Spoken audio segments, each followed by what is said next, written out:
Namaskar.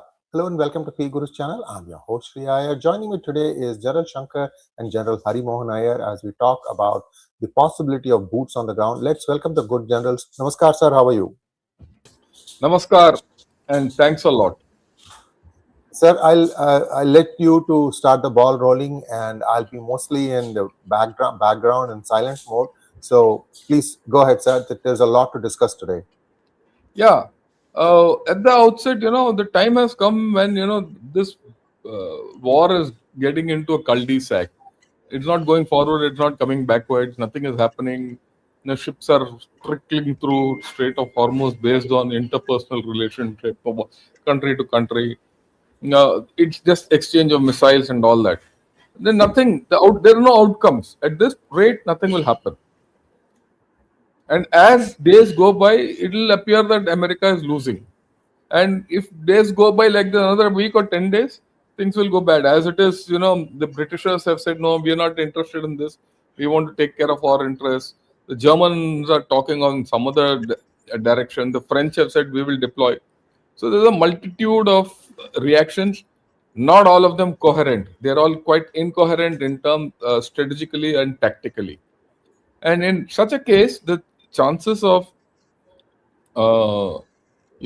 America declaring victory despite losing is very high. Their only way forward, the way I look at it, is look, you want victory? The whole story, as I said 2-3 days back, is Telka Kale.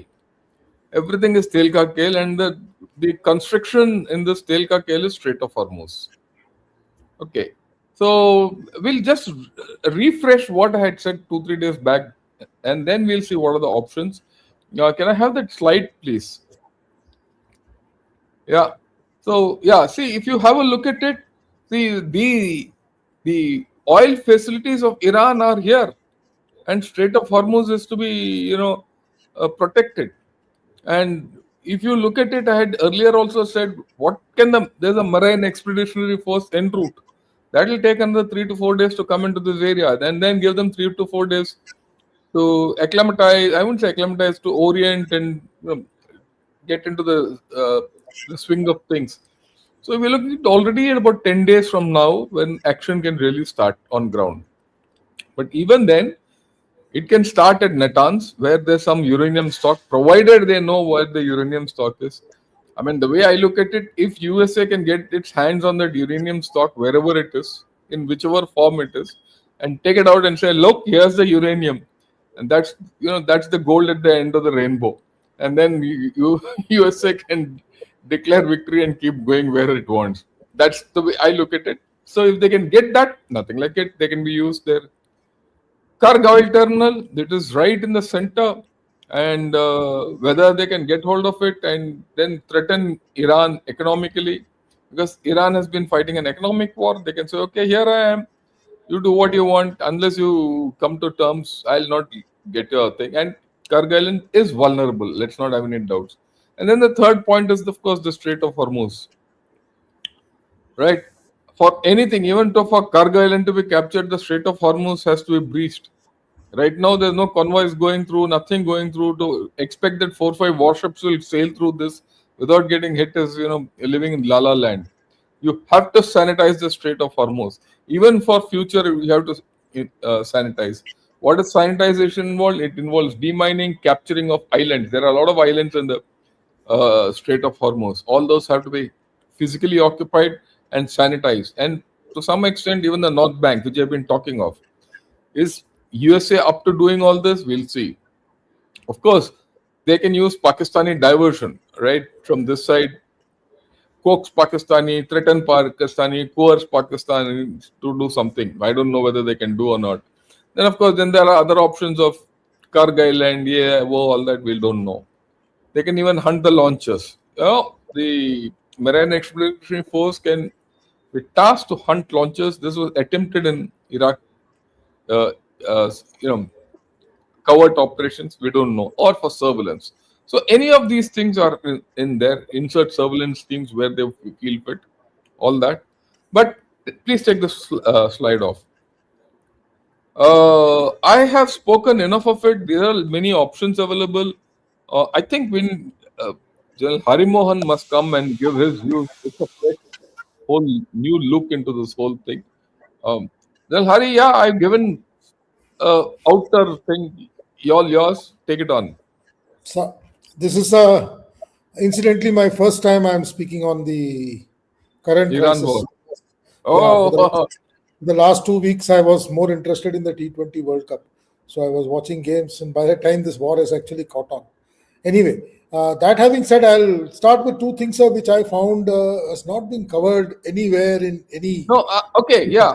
What is good? What is this thing? Is since you're starting for the first time, give your overview also and give So your I highlights, and then we'll get to this. No problems. so my when I was looking at this current crisis, the first question came to my mind is why now? Why has US jumped into it now? When you look at the Board of Peace which he created, when you look at the people that he invited into the Board of Peace, by and large, but for Iran, if you look at the Middle East, he has got everybody on board on that side. From the north also, from the south also, and from the east also. Sorry, from the west also. That is already it's available to him. In the current scheme of things, Gaza is by and large, Hamas has been, taken out toward Libya and North African areas. So they have been isolated from Gaza as it stands. The only thorn in both Israel and American feet, if I look at it, was Iran. Because with Iran, Hezbollah could have become a nuisance value to both Trump and Netanyahu. Trump has been not able to solve the Russian-Ukrainian war. Multiple attempts at bringing Russia to heel has not worked. So that big promise he wanted to take to the midterms is not coming through. He possibly felt, and this possibly is where I assume that it must have been a advice which came from the Israelis, that if you take out the leadership of Iran, complete leadership, and possibly Netanyahu assured him that he has intel about 3 rungs of leadership assimilating at one place and they can be taken out together. There was a possible option that leadership which is pro-US can be installed. And this entire thing will be sewed up by the first week of March. But unfortunately, the Ides of March have come to hunt both Netanyahu and Trump. I'm using this word very carefully, Ides of March. If you go back to the World War II, Hitler was winning the European campaign till the time he concentrated towards Russia. The same mistake Napoleon did 2 centuries ago. In the Middle East, I rate Iran as Trump's Russia. It is something which I keep maintaining that 5 decades, almost 7 presidents before him didn't want to touch it with a barge pole. And they had better opportunities when the radical Islamic rule was not so well entrenched. Reagan had very good opportunities. Bush Sr. had good opportunities, but they kept Iran at a distance because Iran is not a small nut to crack. Now, this is just a background which I wanted to lay down because I feel I don't think this war is going anywhere. This war is going to fizzle out in my mind in the next week or so because an expedition unit of 5,000 men to try and capture some 1,66,000 square kilometers of a country, which has a standing army of 3.5 lakhs and a specialized army of 2 lakhs. 5,000 men? What is he talking, sir? Secondly, when he launched Desert Storm in 92, it took them almost 4 months to build up the force in Kuwait. And that time the Persian Gulf was open to him. He could bring the force along the Persian Gulf. Can I have that slide? I have put one slide there. I just wanted to. Yeah. You see the Persian Gulf, it comes through from the Arabian Sea through the Strait of Hormuz and then opens out towards Kuwait. So during Desert Storm, this entire thing was available to him. He could build up in Saudi Arabia. Then they progressed to Kuwait, created a base, and then launched a very well-planned offensive into Iraq. Now, how does he get this even 5,000 men into this area? All those points which you marked on your map, sir, for that he has to first transcript the Strait of Hormuz. These people are not going to land by air anywhere. Even the Kharg Island, the only airstrip that he had, he had damaged it. And he keeps saying all over the countryside that he has bombed the daylights out of that airstrip which was there. He can't even airline his troops into the Kharg Island. Now, where are these 5,000 men going to be? In my mind, they are all going to be in the area around Dubai, on the UAE part of the crescent. He is trying to say that I will put these people there with specialized boats, possibly try and carry out patrolling in the Strait of Hormuz. There will be large amount of clashes with those irregular sipahs of Iran.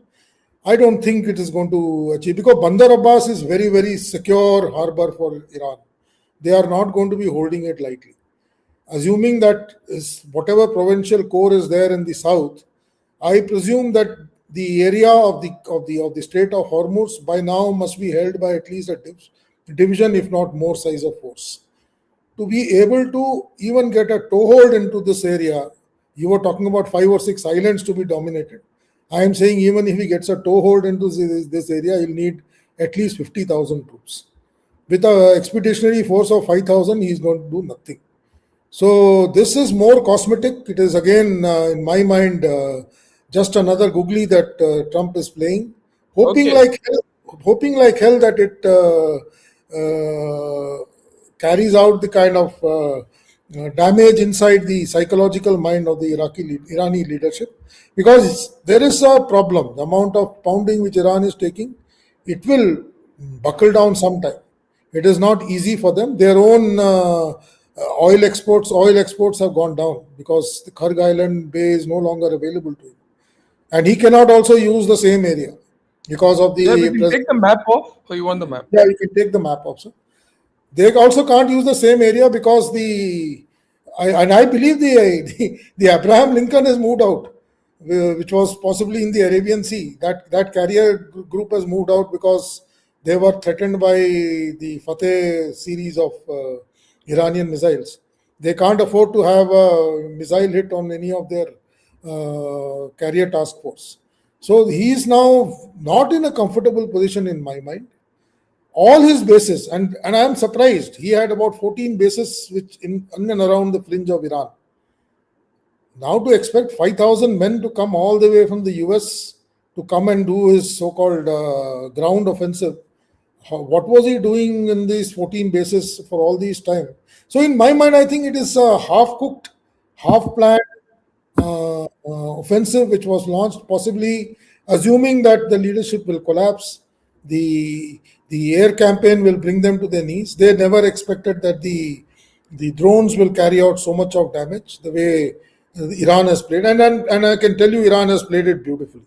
The way they decentralized command across the board, they distributed assets. They have been able to hold on to 15th day of campaign. And even today, what I hear is they have made some very strong hits on American bases. So in my mind, I don't see boots on ground coming in. It's more of a threat in being. If he wants boots on ground, he'll have to make it a real composite force with armor, some mechanized force, which must be having superior air support to be able to rush. Wait, before we talk of boots on ground and all that, let's say what are the objectives for any boots on ground? Because your troops to task, everything comes from what is your objective? Absolutely. He has to have what is the aim and the objective of whatever ground the center of gravity, like you said, is either a nuclear site or Tehran. Tehran is beyond his capability. Tehran is too far north, he cannot reach there. Even Isfahan he cannot reach. In my mind, it is too far in interior to Iran. There is a mountain range in between, a huge mountain range in between. And there will be, the troops will be butchered there if they go through that.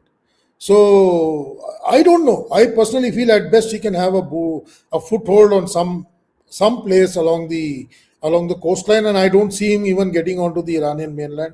I think this entire force is going to operate alongside the UAE and Saudi, Qatar, Bahrain, UAE, Saudi coastline, and try and project from there and do some. Okay, let me put a proposition to you. In my wisdom, okay, there the crux of this entire story today rests on Gulf of Hormuz or the Strait of Hormuz. Okay, I mean, Iraq can keep being there on top of in Tehran, Isfahan, and all that. It's got no value. Karg Island, you can decapitate Karg Island by just bombing it, and no one will get oil He from can't, there. he can't occupy it. It's not. It's beyond. No, wait. He can with these troops. He can. It's He not can't as if enter it, that. He can't enter the Persian Gulf. That is what I'm trying to say. He no, doesn't. that's a He different has to story. go No, through the Strait of Hormuz, and he'll be. I agree with you there. You have to go. That's why I said you have to first clear and secure Strait of Gulf of Hormuz and go there. Now, so it has to be sequential. So the first target is that clearance of Gulf of Hormuz and the Strait of Hormuz. And today, the center of gravity of this whole thing is the Gulf of Strait of Hormuz. So on my mind, sir, sorry, do you think the Iran will not have held it very strongly? In my mind, at least if not a core, at least 2 division worth of strength will be holding that. See, the point is this: what do you need? Do you need to capture the entire place? He has to have a foothold. Where will he get a foothold on the Strait of Hormuz? And Look, with there are about 5,000 there are with about 14 islands. Wait, no, there are 14 islands in the center on the Gulf.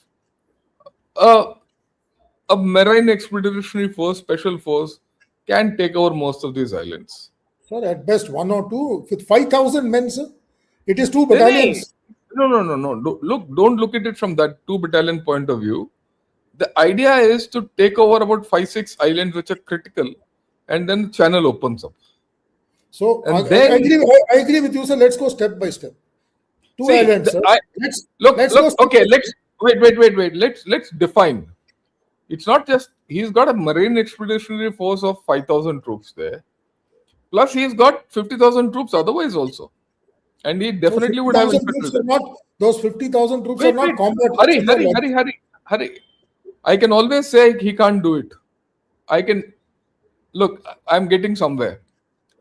Take it. Go. Just flow. I also know, like you, that he can't do it with what he's planning. What is the criticality of this entire story? The center of gravity is opening up of Hormuz. So what does opening up of Hormuz involve? Both the shoulders have to be secured of the Hormuz, and Okay. the channel has to be out of the reach of whatever guerrilla forces that he's got. Okay. So the north bank of the Strait of Hormuz has to be sanitized. I don't have to you hold it. I have to sanitize it. Remember that. Okay. Now, if that be so, and the Strait of Hormuz has to be demined, if I take it further, and all those islands which are there inside have to be taken out. Now, you look at it from the Iraqi point of view, or rather Iranian point of view, how will they hold it? They will hold all the islands. Yeah, with all, how much? They're small islands. You see, the problem with those My point islands. is, if he's holding with the 2, I'm saying if he's got 2 divisions east or west of Bandar Abbas, which is center of that Hormuz, assuming Yeah, that how much? The strength on these islands can't be much. at least let's say a battalion size force. Now that battalion size force can be cleared by these with the air power which these people have. It's not necessary this thing. So they have to physically assault. They don't have space. Yeah. You have to physically. It's an amphibious assault. It's not a normal thing. It's an amphibious assault with the kind of firepower they're bringing in. You see, if you look at Tripoli, USS Tripoli, it's got inbuilt direct action firepower, close support firepower. Okay, so if this, I'm only trying to say how the ground troops can. The feasibility is very low. I agree with you. The possibility is very low. The chances of success are also very low. I'm saying so. But how do you take this argument forward? Otherwise, there's no chance. Why do you want to do ground? There's nothing. End of story. Right? So if you take the islands out and have Bandar Abbas destroyed, which he can do, I mean, let's be very clear. USA can completely obliterate Bandar Abbas. If Iran can do what it is doing in Dubai and Saudi Arabia and all that, grant USA that capability that they can finish off on Bandar Abbas. They can. And that, I They mean, can. isn't it? He I can. can't question that. And that kind of a devastation, which if he is holding back and he can open a channel, he will. And that itself is great. Once you get a foothold there, they will take the northern bank. He doesn't need many places. He needs small places where he can, keep people away. Sanitization. Look at it from that point of view, whether it can be done or not. I analyzed it on that point of view also. My point of firstly, the force which is dominating the Strait of Hormuz is not a regular force. Number one, sir. They are the guerrilla force which are operating from tunnels and various escape routes all along the fringe of that. They are coming from almost underwater, and they have built it for at least good about 10-15 years, because this is the center of gravity, like you said. So if at all, you'll find the IRGC operating there with adequate amount of firepower in terms of underground. They have these underground launch vehicles which can underwater, so they can go and hit anything. They don't have to mine also. The mines, I believe they have put 15 mines. It is basically just a symbolic thing to say that we are also mining. Mining is not there. Mining is not there. Mining is not there. Mining is not there. I have my larger point here is assembly of force in this particular, that everybody is equating it with Iraq. In Iraq, he could assemble inside Persian Gulf. No, this is not Iraq. On that, I'll be very clear with you. This is not Iraq. For a marine force, I am coming to it, sir. For a marine force to assemble, he needs a waterway. And that waterway is not available to him. He'll have to possibly come from the Red Sea, right across, bring his force right across Saudi Arabia or somewhere south, because even Houthis are not going to let him come through. Oman. So assume, sir, even Fujairah is being hit, so tomorrow those sites are also within ranges. But assuming he comes through Oman, I don't deny that he can come through Oman. He's still a very large land route to transcripts along with equipment, build up in areas which are currently being hit at will. The entire UAE currently is being hit at will. All his logistics bases today in UAE are in tatters. Today, you saw that footage of the FPV drone which went in and selected a target and hit it at will. His troops are all moved up. Look, so today his problem is, in my mind, he has not built up his force. If he had built up his force well in time, if he had force level in those 14 bases that he had, definitely there was a problem. Today his biggest problem is his expeditionary force has to build up. It has to transit across continents. That is why he is desperately asking NATO for help. He is asking US. I have no doubt about that. I have no doubt about that at all. So he is in a little bit of a quandary.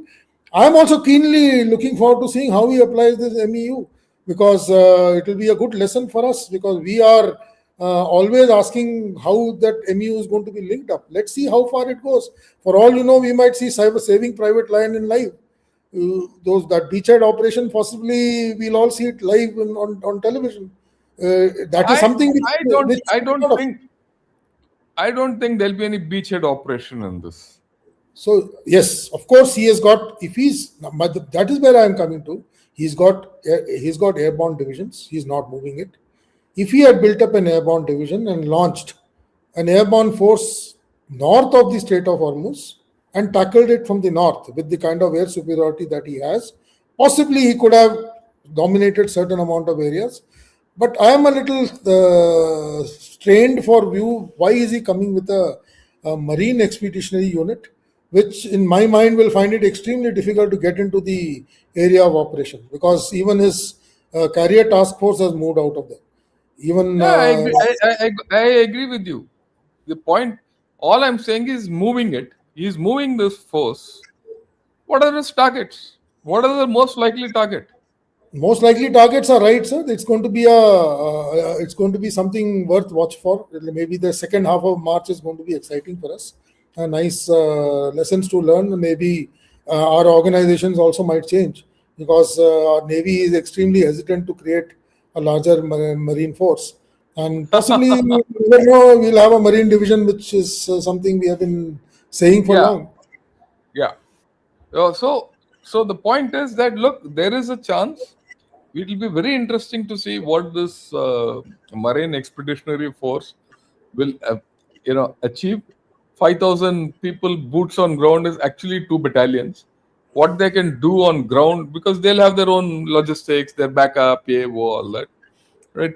What will these 2 battalions? This thing, at best, they'll get hold of the islands in, uh, you know, the Strait of Hormuz, right? So At best. I am laughing because Russians with a full marine division, sir, were trying to get onto Odisha for the last 4 years, Yeah, and I know having that. complete air I know what superiority you're saying. from Crimea. They could not, using the best Black Sea fleet available to them. They could not go. They lost. They lost I, a I destroyer. yeah, I fully agree with you.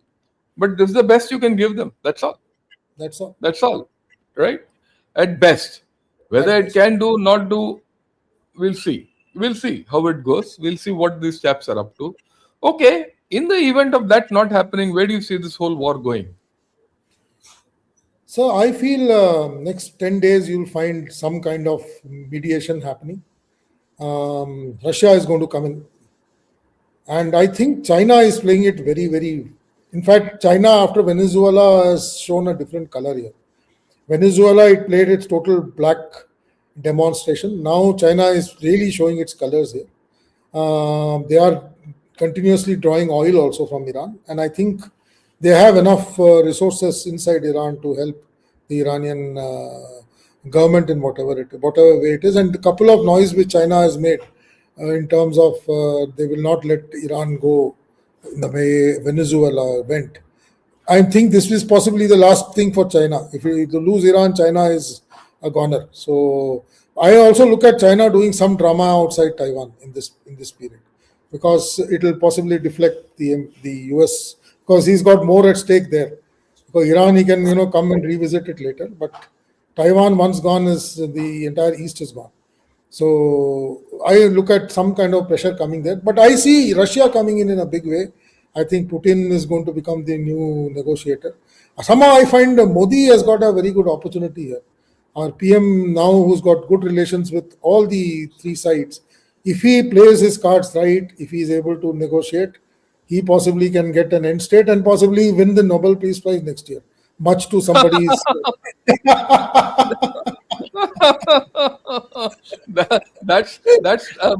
That's a political expeditionary force you've unleashed. No, no, sir, he's not getting it. The moment he launched that attack on Khamenei, his Nobel Peace Prize has been It's posted gone. out. It is It's gone. gone. So he Gone. can keep Anyway, dreaming about yeah, it. He'll not. CIRG, your view. Come, please come in. General Iyer, General Shankar and I have been positing one thought about whether there was a deal made between Russia and the United States when they met person to person in Alaska. Alaska. And we've been trying to connect the dots. We posited this theory. So far, it's been holding up. I have a feeling Russia is not going to come here, and they're just going to see if Russia is let off in Ukraine, then they might think of coming here. But I don't think that's going to happen. Sir, there is a bigger battle here. It's between NATO countries and the United States. This is a shadow boxing that's going on, that only France has said that, okay, we'll put boots on the ground. Their best friend Italy has said no, Australia has said no, UK is not in a shape to do it. So why I'm saying all this is, sir, my guess is Marine Expeditionary Force is just a threat. Trump cannot do anything there. Any ground invasion is not going to help him. What I think is going to happen is he's trying to define, I achieved this, I achieved this, I achieved this. The rest is up to you, and he's going to stop there. He's got a big win in Cuba without doing anything there. So that's the kind of thing he's going to showcase, and he's going to say, I've done all these things, and leave it at that. That's my 2 cents, sir. There's no way they can put boots on the ground. But then I have been proved wrong before. I thought they will not go to war. They did go to war. So, so stranger things have happened. That's my limited point, sir. Yeah, go ahead. Go ahead. I also did this little analysis as to why France has said yes. So if you look at the energy which moves out of the Suez, France has got a major stake in drawing oil from Saudi Arabia and Kuwait. So unlike the rest of NATO, they are more interested in Russian oil. They are not so much interested here. So that is one reason possibly why Italy is also not very keen, because it doesn't have too much of things at stake here. Whereas France has got things at stake because its energy requirements come from here. That is one. Secondly, as far as Alaska goes, I guess some kind of a broad agreement must have been done, that I will go cool on you and you don't finger me when I come here. Whether Iran was mentioned, I have a doubt. He must have said, I want to solve the Middle East crisis. So I will do something, you don't interfere. And that is what Russia has done. In the first 10 odd days, when whatever he was doing, they have kept out of it. They have never interfered. Whether it was, and his attempt to get the Kurdish people on board has also failed, because they have also said, no, we don't want to get into this muck. So all this adds up to the thing. The only person who is out of the game is China. And for China, this is possibly their toehold, because if he lets go of this, the condition with China is Xi Jinping will be thrown out. And I also feel Pakistan, like General Shankar says, if you look at the whole thing, there were only two countries which were, trouble for Israel. One was Pakistan, which had nuclear weapons, and one was Iran, which is likely to have nuclear weapons. Pakistan का तो पूंछ पकड़ के बिठा लिया उसने, वो board of peace में भी खड़ा होके बोलता है आप तुम ही माता तुम ही पिता हो. So he will not flinch. The favorite field marshal will wag his tail the way Trump tells him to wag. So that is solved. He possibly thought by removing the leadership, he puts a leadership in place, and this whole jigsaw puzzle is over. And thereafter, he can wash off his hands from Russia-Ukraine wars and say, look, I have solved Venezuela. Like you said, Cuba, it's a fantastic achievement he achieved. You take Venezuela, you take Cuba, and you take Israel. People will forget because the Jews who run the finances in US, for them, Ukraine can be let go of, but Israel is something which is very dear to them. So had he managed, and that is where I think the calculations possibly didn't go right, had he managed to change the regime in Iran on 1st or 2nd of March, this whole thing would have been different. And to that extent, today he's finding himself on troubled waters. But to his credit, I find that this guy, whenever when people think that he's boxed into the corner, he's come out, fighting, whichever way it is. He's never gone down wherever he was. So interesting time, but I don't know whether this is a very sensible decision to send an expeditionary force. He could have possibly delayed this, given a little larger force, like I said, moved a little more potent force, which can possibly be value to it, because he can't change the regime by capturing Strait of Hormuz. And that force, whichever it goes, even if it lands, even let's grant him that he is able to capture those so-called islands. How long it will survive there? How many days he is going to keep the Strait of Hormuz open? I was talking to some of my friends today. They were going gaga कि India के 28 ships सारे के सारे are likely to come out. I said coming out is easy, but what will happen? Can they go back in? And even if they go back in, what are they going to get? All the places where they are going to draw energy are in a state of disuse. So the problem of energy is going to stay. The hedging of oil is going to continue. The economy, which is going to hurt US the most, is going to happen. So these are all red lines which are there for all of us to see. Thankfully, we are still okay with Russia. We can already ramp up our Russian oil imports, and possibly he will try and sell us Venezuela oil because nobody else can refine it. Possibly India can use it and refine it. Yeah, we are doing it. We are doing it anyway. So my point is, India may not be that badly hurt, other than the fact that transit time and the logistics of cost of oil will increase. So there will be marginal increase in energy prices. There will be marginal problems. But for India, China will be in deep trouble if Bandar Abbas and Kharag Island closes, because 40% of its oil resources go from there. How is he going to manage that? And who knows? Russia today is willing to give you oil at I think $87 or something. That's what the last I heard. Tomorrow, what No, happens? 90 plus. He's gone to 90 plus. So tomorrow he may say my oil is now valuable. China is willing to buy it at $130. So all this are dynamics which the world is going to face. Very tough times. If I was to say, after COVID, I'm surprised to see that we are got back into this kind of a situation within 4 years. COVID possibly didn't hurt the economy as bad as this particular crisis is going to do, and I'm totally with you, Sriji. He's going to try and find. That's how I've seen Trump. He's a wily guy, and he'll try and show up his so-called successes and play down his failures and say, okay, I have done enough. Rest is for Israel to sort out, and possibly leave Israel with more amount of Hezbollah attacks, because Israel without the Iron Dome is very difficult for them to survive. So that is where I feel things are. So what do you see? What do you think is the future of Iran? Sir, Iran, in my mind, again is going to be difficult, because right now they are rallying behind Murtaza Khamenei, because they feel the attack is insulting.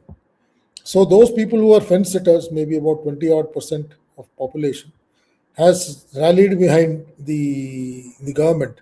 So to my feeling, almost more than 50% people are today with the current regime. So he has the popular support today. But this popular support can shift, because hardships are going to come on them.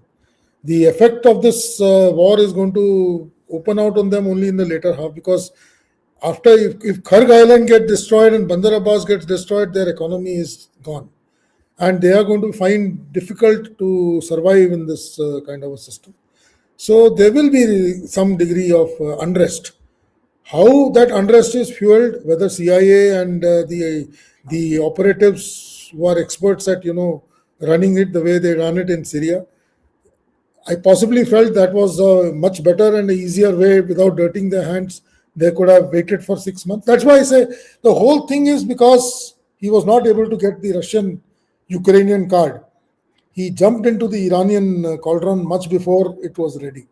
And had he waited for some time, possibly gone with a little more deliberation, this puzzle might have been in a different way. Knocking off a leader who's 86-year-old. Again, that famous quote comes back. US is the only nation which removed Taliban, occupied Afghanistan for 2 decades to put back Taliban. So they have done the same thing here. Only difference is, instead of 2 decades, it is 2 weeks. But they have put a more radical and a much more younger guy who possibly. He's not radical yet. He's hardly radical. That fellow is a bloody businessman with property in London. So, but the fact is, he's a 45-year-old guy. If he survives, he'll survive for 20 years.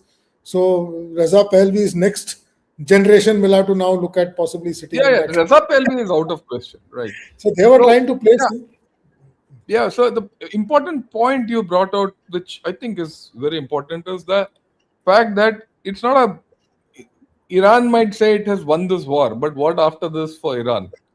Economy shot, a lot of property, construction, and everything short, infrastructure gone.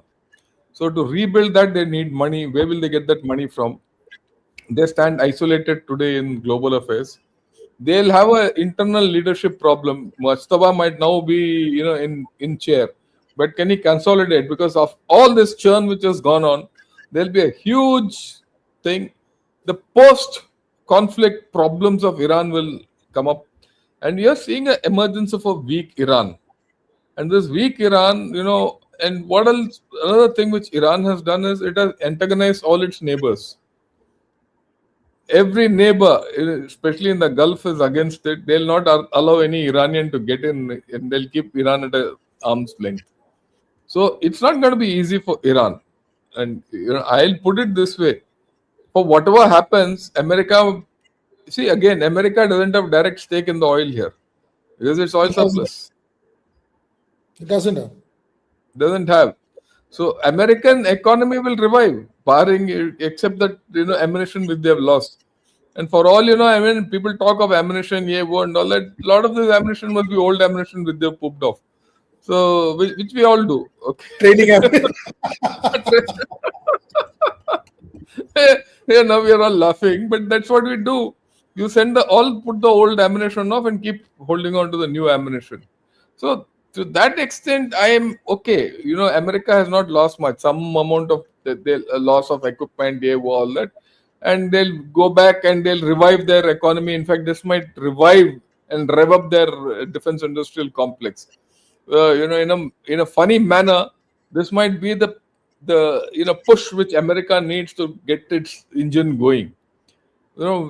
So there are positives out of it. To think that America has lost is gone. But I want to come on to something else. You see, in recent wars, unlike in 71, where 93,000 chaps laid down their arms and a nation was born, and then you declared victory and all that, there's no victory or loss in the modern battles. Everyone declares victory. Like last time Pakistan got had, and he is victorious. Okay, he's also victorious. We also victorious. The bloody fellow got himself the highest gallantry award also for sitting in a bunker. That stupid joker, Asim Munir. So the concept of victory has gone. The concept of loss has also varied. So in this kind of a scenario, how do you see this thing? What would you hang your hat on, if I may say? By and large, like you said, whether it is Iran or America, they have poofed out a lot of ammunition. But by and large, like I said, both Iran and America have used ammunition which possibly would have anyway got destroyed. We also destroyed tons and tons of time damaged ammunition. Possibly it was better used on wherever they did. That said, Iran will face problems because I don't know how much of control this man is going to have on the IRGC, because his power comes from the IRGC. And his father had a very, very strong hold. I don't know where this man is, because I believe he's also hurt and he's also recuperating somewhere. He's also been hidden now because they don't want to lose him, because if he's gone, then there is nobody else to fill in that gap. So right now he is their so-called that chessboard ka Raja, who's been covered all around by other pawns. So they don't want him exposed. So it is good to see how does he run the nation, because it's easy to get anointed. It is very difficult thereafter to prove your worth. And this guy has never been, though he's been working in the sidelines with his father, but hasn't had any responsibility per se in terms of administration. So they are challenging. This chapter is like Stalin of USA. Stalin of Tamil Nadu. Yes, exactly. So we saw what happened to Tamil Nadu in the last 5 years. So that having said, there is a problem in the military also, because their leadership is also gone. The younger leadership will take time to establish themselves. Administration will also take a kick, because Iran is a very, very big country. It is 2/3 of the size of India. So to administer that kind of a nation with a leadership which is fractured is going to have problems. And it is not that Iran doesn't have its own internal problems. The areas which are closer to Balochistan has its own issues. The north has the Kurdish issue alongside Iraq and Turkey. And even in the areas which are adjacent to Iraq in the south, there is a fair number of Sunni population which don't want to be part of the current dispensation. So these fault lines can be exploited by somebody. And let's assume that, let's say, even if USA pulls out in whichever manner it is, that does not mean that it will stop interfering. And that is why if you look at the terms and conditions which Iran is laying down for the ceasefire, it is putting all this in paper. You will not interfere, you will remove all sanctions. Who will respect it? Exactly. So the covert element, which is possibly going to start working, will start activated. So there is going to be huge, like you said, cost of living is going to go up. Hardships are going to happen on the population. They possibly will accept it for 6 months.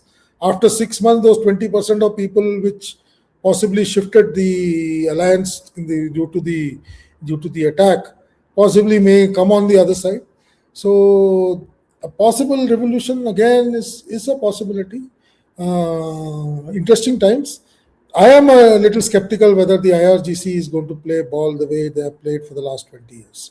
So it's interesting to see how this guy manages it, especially when his own economy is going to be in tatters. He's not going to have the kind of oil economy which he had for so long. Chabahar port, which was supposed to be, he was trying to play games with us by handing it over to China. That leeway is gone. That Even is if gone. that is gone. They today bombed the area around Chabahar port. I was about to say that they are bombed and whatever infrastructure is there is not usable anymore. So China's dream of having a port in the Persian Gulf is gone. So they have to No, they again might go do back. the same to Bandar Abbas tomorrow. You You see, can.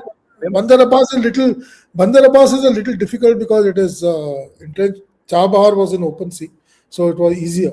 But that said, yes, I agree. So Bandar Abbas will be a target. Before Americans go, they will ensure that the last volley is strong and sound, and they'll declare it as their victory and go back. Like today, also when Trump came out and said we have done some great things last night, and he's going to come and say, yesterday I have knocked off one of their ports. I've knocked out their oil capability. Iran is going to collapse on its own. I don't want to dirty my hand in going into Iran. I'm going. We wait and see. I'm going back. And and possibly Israel will also come up and say that Iran has been defanged. They are no longer likely to hurt us anymore.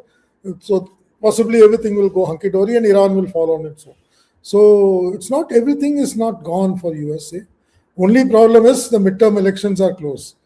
How much he is able to influence his population, because I believe even by elections he's finding it difficult. His approval ratings are very low. So will they able to have a midterm election which is going to give them the power which he has? Because right now he's been boxed from all sides. The tariff law has got him into trouble. It is not over yet because the second part of it is still under discussion. The return of that 700-800 billion dollars.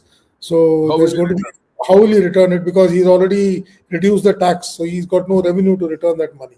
So let's see. He's in for but again I say I've seen this man. Whenever you put him in a corner, he comes out fighting, and he comes out stronger. So time to see how he comes out. Yeah. So boots on ground at the end of 40 minutes. Boots on ground or nearly 50 minutes. Boots on ground are far away. They might just come and wave a flag here and there and go. Future of Iran very bleak.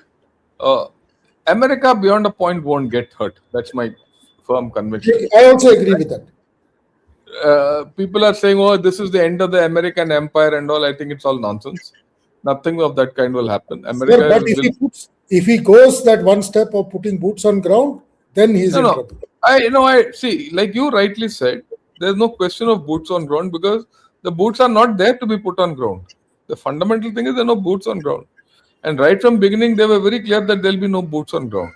Their plan is misfired. There's no doubt about it.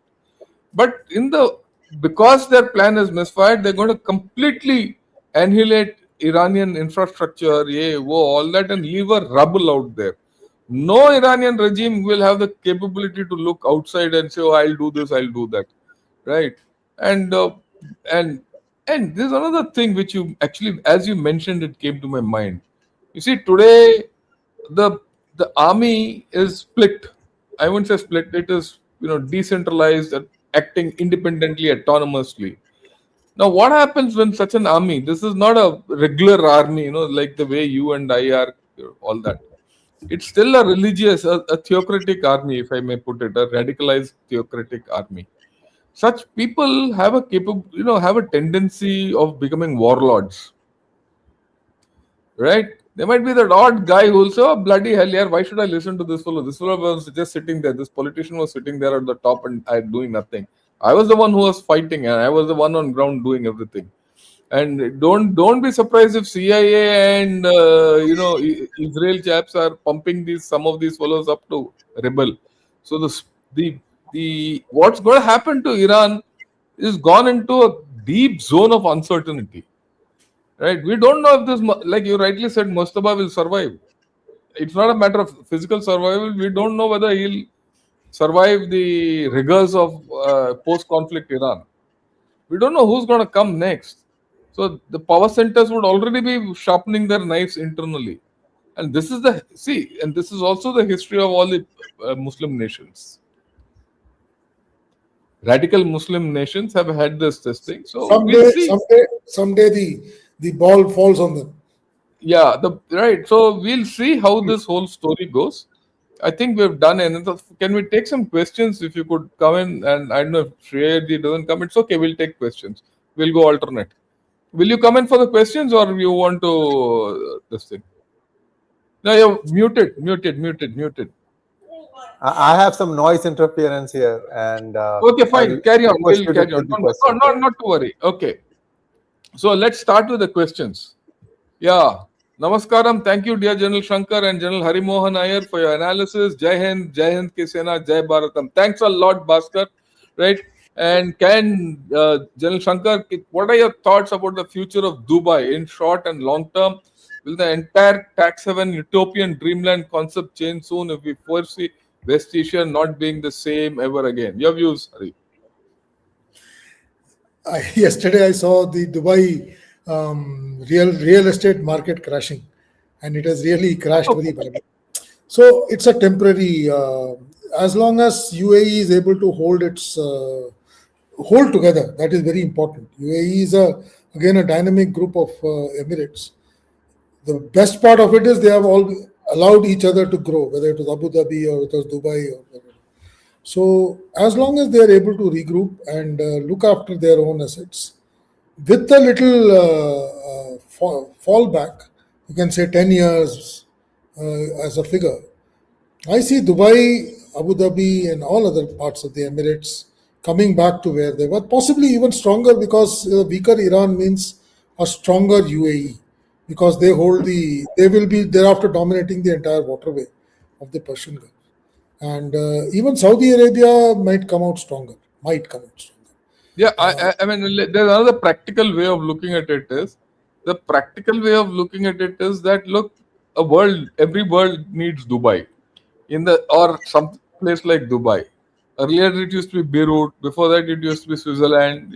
Things have moved, and you come here. So people can't do without Dubai. You need right, and people don't want to go to Singapore, and India doesn't permit such activities. That's our constitution. So I don't see much to Dubai. Yeah, what you said is important. You'll see Saudi Arabia coming up, because Saudi Arabia has not been hit so much as Dubai has been hit in this thing. Sir, right? I feel Bahrain and Qatar are the ones which are going to take the brunt in this particular scenario, because their oil assets have been hit, and they will find it difficult to. In fact, the Qatar gas thing is gone actually, and that's why our LPG. Somebody was exulting that our tankers have come. I said, "Dobara kahan se bharega?" Because the source There's is no LPG there. No LPG there, and Qatar's entire economy drives on that. So Bahrain and Qatar again. It's the economy. You see, this is all temporary, because the gas is there. They have to rebuild that gas plant, and it will come. They'll take a hit. I said they'll take a hit. They'll take a hit. Everyone will take a hit. Let's be very clear on that. Okay, next question, please. Oh, thanks a lot for Ghana Shot memberships. 10 of you are going to get this membership. Please use them. Right, and I request you to continue with it. Just because you got 10 memberships over a month, it doesn't mean that you freeload on Bhaskar Bandit. Yeah. I'm starting the question session. I would like to know if Mr. Netanyahu is fine at all. I heard a lot of rumors awaiting your response. Thanks. Yeah. I am also keen to know what has happened to him. No, but he's put out 2-3 videos where he's doing everything. These are questionable videos. They have been fact checked and they have been shown as AI. No, but he's put out videos with his wife and daughter-in-law. That is okay. A leader, when he wants to show, he comes out and makes a statement. So let us see whether he's fine, not that's fine. Why I'm a little worried. Maybe he's hurt. I'm not saying that he's dead or something. Yeah. Maybe he's hurt. Maybe he's incapacitated. Maybe Israel doesn't want to expose him. because Iran just wants to know where he is, because Where he is, yeah, उनका I agree. बदला तभी पूरा होगा when Netanyahu dies. So all these are, at the moment, Netanyahu is better kept underground. Yep. I don't know. Let's see. Let's see. Okay. When we read all the anti-US Trump news that's published, should we believe it's the same propaganda that occurred during Sindoor when fake news was spread by the popular news channels? It's not, you can't equate it with Sindoor, because Sindoor was a different ballgame. Here, the problem is US. Again, this is something which I wanted to bring out, sir, earlier. If you recollect last year, after the Isfahan and the other nuclear things were hit, there were only two responses which came from Iran. One, he peppered Tel Aviv. Second, he hit only one US base in Saudi Arabia. So it is not that something new has happened. He gave an indication that I am capable of doing it. The US didn't learn from it. That is unfortunate. Today, what has hurt US is not that it has not been able to hit Iran. The bigger problem is those bases which they had created over 4 decades, amount of value they had created. They have all been, shown as incapable of defending themselves. So those radar sites which they lost, they are embarrassments for the, and what has happened is the trust which the GCC had on US, especially they were using it that they are safe because the US is having their bases in their areas. That to a large extent has gone. So therefore, Trump is in a difficult scene there, because I don't think he is going to get that kind of a support from these Gulf states. But then the Gulf states have no other choice; they will still They have no continue. choice. They have no They'll choice. continue to hang on to him, but possibly in a toned down manner. Their trust will Yeah. come down. And the second But thing which came out loud and clear was Saudi Arabia by itself is not a force, and it is more celebratory force, because if somebody is hit, and Saudi Arabia was always anti-Iran, there was nothing that the animosity was well known. So when it was directly targeted by Iran, I expected Saudi Arabia to respond directly, which they have not done. Neither have their so-called NATO ally, NATO-like ally, Pakistan, has done anything. So in that context, I find the complete thing which was being thrown at us, that they are people who can, they have very strong armed forces, etc., because they had those modern equipment, etc. They are more like toys with them. I don't see them capable of even looking after their own security, leave alone interference. Large number of people were speculating that next time India Pakistan thing happens, Saudi Arabia will come and do this and do that. Saudi Arabia could save their own skin. All those things are gone. All those What things I'd are like to only add to what General Harimohan has said is this. Look, you're hearing media of one side, and even in that one side, the open democratic world, if I may put it, open media. The open media, 50% is with Trump, 50% is without Trump, or rather against Trump. So you're getting a pretty bad picture of what's happening to the US and Gulf countries and all that. As far as what's happening in Iran, we don't know. It's not as if the Iranian people have got away lightly. They've been hammered. Believe you me, they've been hammered. They've been hit 10 times more. Okay, and the price they've paid is huge. We don't know. There's no popular news channel in Iran, right? And I see the only thing we can know about what's happening within Iran is the every third, fourth day the news. I wouldn't say the roundup given by the central commander. He says what all they've hit, not hit, and all that. And if you go by the pictures they're showing, they've hit quite a lot. They've degraded Iran militarily hell of a lot, and that is something I tend to believe. I mean, it's not foolish. So don't go by completely what the popular news channels say, because I've also gone on an odd news channel or something. It is these anchors. Who are the anchors? These are girls and boys who hardly know anything. Today they're talking of war. Tomorrow they'll talk of COVID. Day after tomorrow they'll talk of some famine somewhere. So their capability of switching subjects is good, but their ability to understand what's happening is pretty that much. So take it for what it is. That is why we go out to explain things in detail. Right? Okay, next question, please. Can India benefit from this situation? If yes, how? India can definitely benefit from this situation because right now India is possibly the only country in this area which has got open forums with both sides. India can talk to Iran, India can talk to Israel, India can talk to US. But that's why I personally feel this is a very good opportunity. But like this is also an opportunity to burn your fingers. So I'm sure our Prime Minister is a very sensible man. He will step in only when there is a clear indication that fingers are not going to be burnt. That No, said, I you don't. see, that said, you See, see we have the given them way a platform during the India Today enclave. We have given them a platform during the Resina dialogue. So I think we are in a good situation. That's my view. So if the way we have been able to get our tankers out, at least those 12 odd ships which have come out, is indicative of the fact that both sides are not anti-India. So to that extent, I think we are in a not in a bad situation. I won't say we are in a good situation because our economy is also going to feel the hit and feel the hit real bad in the next 6 to 8 months. There was a surprising thing yesterday. The growth figures came and they gave a point 0.1 point increase in the GDP growth for the next year. That was the surprising part, but I don't know whether they have factored this last 1 month's damage. But that said, I think we will take a hit for some time, but we are in a good position. I just want to jump in just for 1 second. Really, really regret that I could not participate more. No, it's okay. And You can keep, he wants to have his point too. no, that's okay.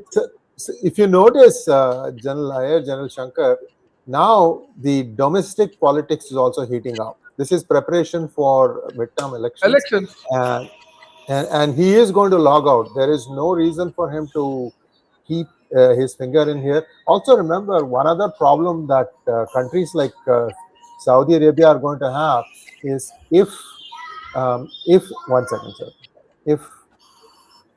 if United States logs out and says that there's a saying in Tamil, "Magane un samattu," that means It's all you yours. take care of it's all yours. No, that Right? can't happen. That won't happen. So, well, But Trump has very clearly said, he said, this energy is not mine. And yesterday when he was going Yeah, against yeah. UK, he says, I am fighting No, for no, you. He said, this energy is for you. I am fighting for you. It's not going to affect me. no, no. I completely agree with you. So let's see where this whole thing goes. yes. Can we have the next question, please? What could be the composition of boots on ground? Do you rule out NATO involvement? I don't want to answer this. No, look, we know what will be the composition of boots on ground. Maximum it will be this brigade, nothing more. Nothing more is planned. There's He no cannot NATO. bring NATO that. is already hey, He doesn't not have. NATO has already said this is not our fight, so leave it out. Okay. None of the European Union countries are saying no, we'll come and join. No one is going to come. So let's not think that this is going to go further. Yeah, next. Trump did not mention India in his tweet where he asked other nations to help. What does this mean for us? He knows India will not send ships to escort tankers. Like, That is look, very clear. I'll put it this way. No, I mean, I have a different view on this. India's already there. India's already there. India is doing what it has to do, right? You're already there with your ships. You're escorting people out. You already have good books with Iran, like you said. You're okay with Israel. You're okay with Saudi Arabia. And you're okay with USA. He's probably at this point of time, the way I look at it, he's taking India for granted. Right? He's counting India in. I won't say taking it for granted. He's counting India in on his side, and I can bet my bottom dollar. Without India, there's going to be no solution here. I am totally with you. Without India, there's no solution. Yeah, there's no solution without India. Okay, And no China, no China, China, and all gone.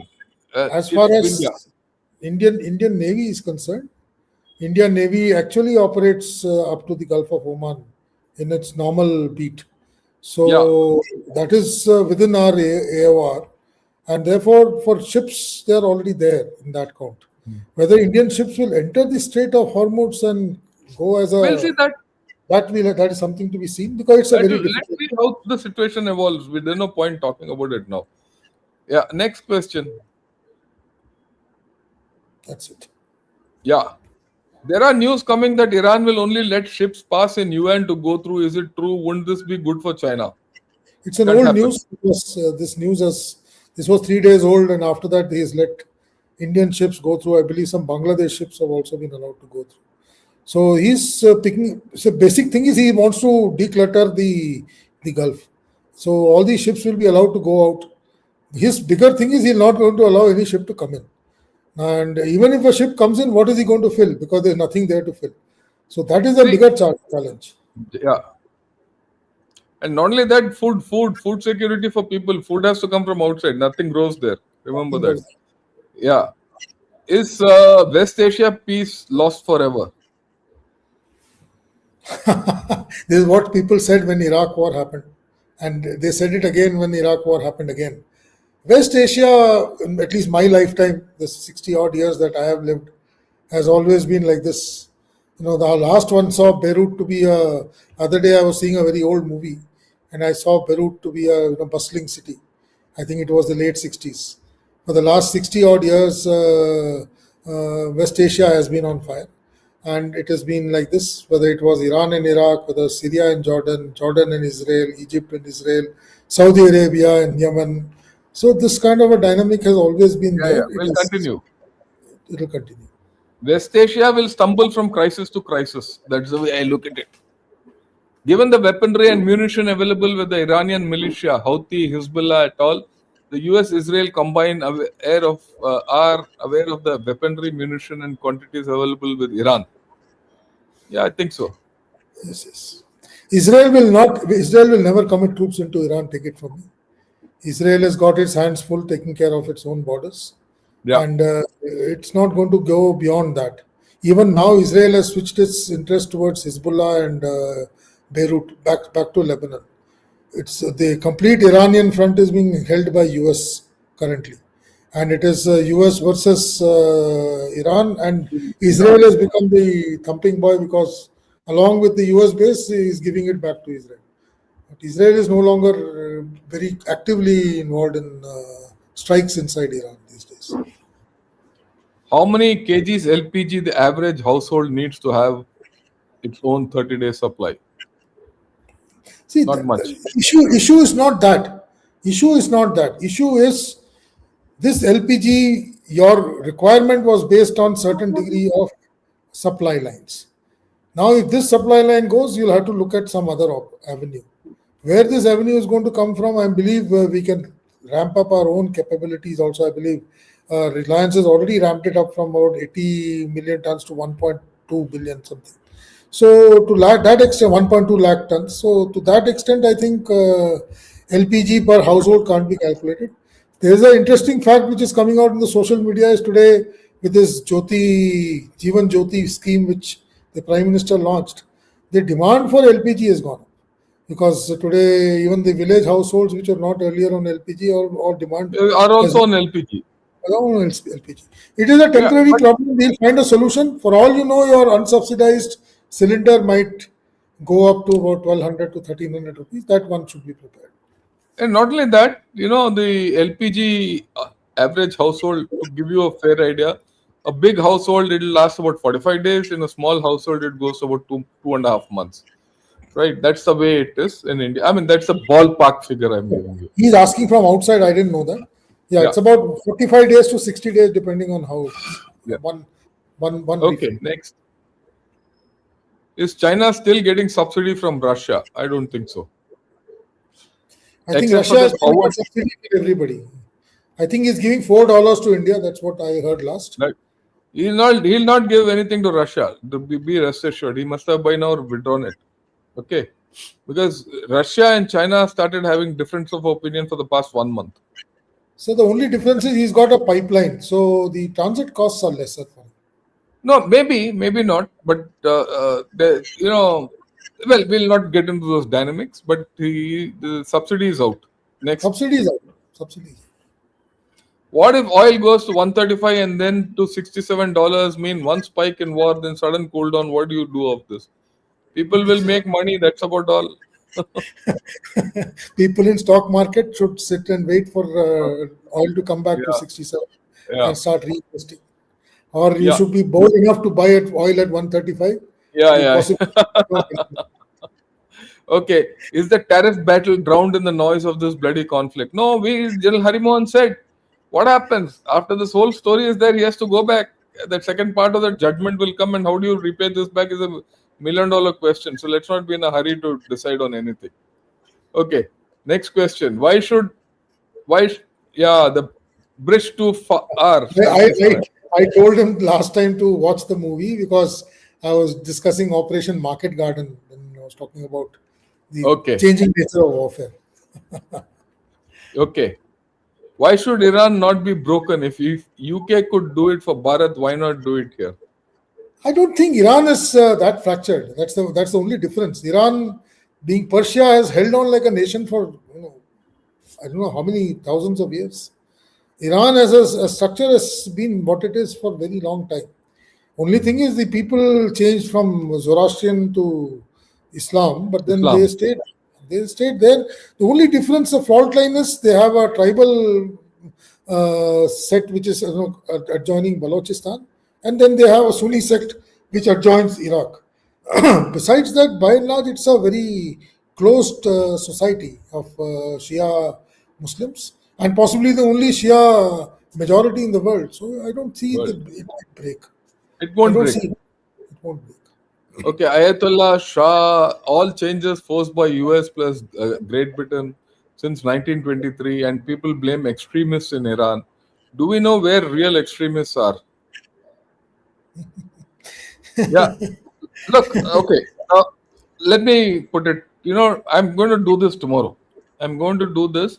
We'll examine the history of animosity between USA and Iran, and you'll see that and the way changes have happened and all that. Uh, Radical, you might call it radicalism, but that is a extreme form of Islam which has seeped into Iran, and it has been solidified by the theological system which they have evolved into. It is, what we call fanaticism and what we call radicalism is a strong belief in their own religion, which has seeped down to their households. It is ingrained. To think that they will think differently is foolish. They will be like that. And there is a character of the Iranian people that, they're pretty intelligent, they're inventive, but at the same time, they're very rigid in their ways and things. And let me also put it today, Iran is speaking very nicely to us. There was a time when they didn't. Okay? They didn't. So let's not think that Iran is a nice, cuddly little toy which we can play around with. No. Even Chabahar, they took a long time to come around. Okay? Even they It took changed. a Even Chabahar, huh? they changed. Even change. Chabahar, they have actually ditched us. To be very frank, Okay. they And didn't. even during all our wars with Pakistan, they were siding Pakistan. So you need to treat Iran for what it is rather than imagining it to be something else. Okay. We'll talk of it. You'll understand it tomorrow. Maybe I'll talk of it if I get the time. Yeah. I already said this, China airshow, Taiwan. It is They will happening. try. But look, China is a spent case. That's China my is, view. no, they will only do this, only demonstration. If you have seen my last China is a podcast, spent case. China For will those only of do you demonstration. for those of you who don't understand what a spent case is, then you fire the one case comes out. वो spent case है, अभी China spent case है ये. And one of these days I will talk of China. When we have been focusing this side, we've forgotten what's happening in China. In China, something called the National People's Congress happened, 2 sessions. It just concluded yesterday. It goes over a week. Some interesting facts are coming out of that. And all those interesting facts and their economy and the way this is going and their internal problems puts China also in the zone where it can go, turn turtle. Okay, so China has got tremendous problems. When you look at China from far, then you will see this Taiwan and all that nonsense. ये कभी भी China भी लुढ़क सकता है. Okay. Sir, Yeah, So pull up. China ka investment jahan jahan hua hai is taken a beating. So Take the it money is not coming back. coming Pakistan back. is not going to. Pakistan neither can pay or is going never. It's never going to pay back whatever Yeah, money is invested. Iran after this banking is not going to be in a position to pay anything back to them even in kind. Venezuela is not going to pay anything back to China in kind. All his investments in the this road initiative, Belt and Road Initiative, it is all Khatam. gone into nowhere. Nothing has manifested. So all this is going to come and bite because they are all out in terms of bonds. This money is all going to be sometime realizable, and they're going to find And no, shortages. not only that, he's just released bonds. He's released That's some what 300 I'm saying billion the same bonds. thing. So he's releasing bonds. All these bonds are going to come and bite. At some days, these bonds have to be realized. So he's Yeah. in financial trouble. Need a session on Ukraine war. Why are Russians struggling to capture Donbass fully? This war is probably the most modern So we can warfare do ever. next Wednesday. We Yeah, can do we'll it do next. that. But you look, let me tell you, Ukraine war is now dead. It's not end. Okay, it's gone because Russia is now back on dollar economy. He's turned against this thing. He's gone into the U.S. pocket. Trump will not let him go till such time the Gulf oil And production doesn't and come up. and to add to it, NATO has shown two fingers to Trump, so Trump Trump is not so going to support Ukraine anymore. support NATO till such time the Gulf oil production doesn't come up. It's the Russian oil which is going to save the global economy. Okay, it's only Russian gas. Russia has gas also, which will step in. So don't What? think that war is over. Zelensky can go where he wants. That's the way I look at it, and I So don't the think. one thing I don't know whether people have not realized that two things came out in that waiver which came from Trump. One was he gave 30 days waiver for you to buy. And secondly, quietly he's released a document saying that those companies which are under sanctions, that those sanctions have been temporarily lifted. So today, Russia is capable of selling oil to anybody, and Anyone? those. So you will find Russia now becoming the Middle East for some time. It will become the oil Yeah. basket for There's no most of the world. choice. There's no choice. Yeah. Iraq's revolutionary guards have resulted in ISIS. Are we looking at similar nuisance after this conflict? Look, no, possible, possible. There is a little difference in my mind Yeah, there's a because difference, but let me put it this way: the concept is right. It depends on, like, that's what we discussed. Post-conflict Iran, how will it emerge? Will all those military guys who have just broken apart and doing autonomous thing, will they become warlords? Will they try? There'll be a power struggle. Make no mistake, there will be a power struggle in Iran. So how that will manifest, how that will degenerate into some kind of an insurgency and all that, we don't know. Because see, ISIS came out because the American soldiers put foot on ground and pushed the army out, and they converted into ISIS. That thing is not there, but you might find something else happening. But the conceptually, what you're saying is okay. It's not ISIS. Conceptually, there will be. We are looking at something which we can't define at this point of time. Yeah, so the only thing I am totally in agreement with you. IRGC, unlike the Revolutionary Guards, is a little more organized setup. That's one.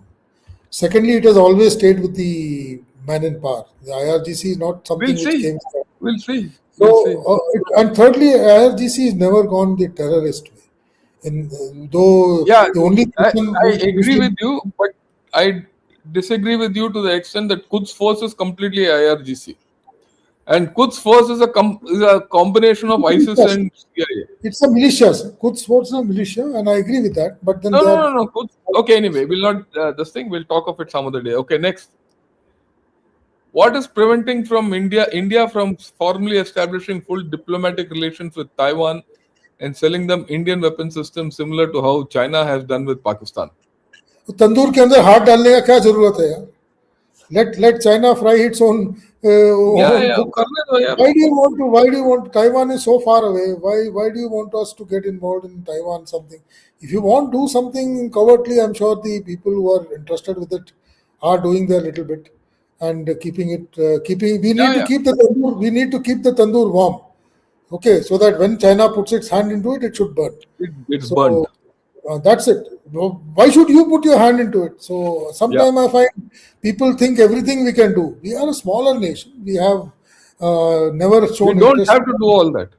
We don't have to do it. Yeah. Next. Is Tibetans so weak and unpatriotic to take back their own lost land? How long they stay as refugees in comfortable places in Bharat? Bharat shares border only with Tibet. Yeah. Uh, Sanjay, unfortunately, Tibetans is not a single body. What you see Tibetans in India is a different fraction of Tibetans. The group of Tibetans which have come up in China, in the Chinese part of Tibet, they are the third generation Tibetans now. They have They got have no used to love lost with us. they have got used to the Chinese way of life, and they compare themselves with the Xinjiang people.